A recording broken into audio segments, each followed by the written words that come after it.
मथुरा के तैयारी बा, मथुरा के तैयारी बा।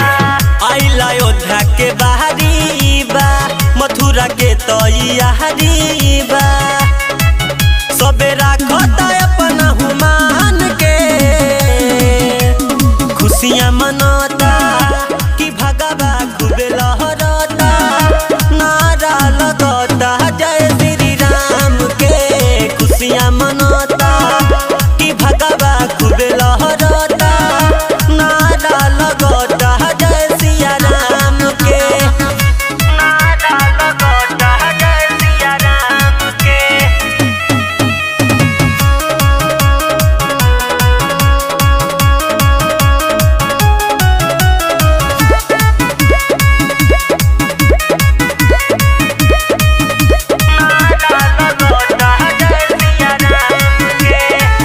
राम में तो डूबल बाटे धरती गगन हो, भक्ति में झूमे सब होई के मगन हो, होई के मगन हो। बाटे दीवाना भगवा के ई जमाना, राम नाम हवे सब कर ई खजाना।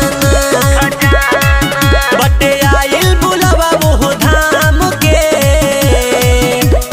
खुशियाँ मनाता कि भगवा खूबे लहराता, नारा लगाता जय श्री राम के। खुशियाँ मनाता कि भगवा खूबे लहराता, नारा लगाता जय सिया राम के, नारा लगाता जय सिया राम के, राम के।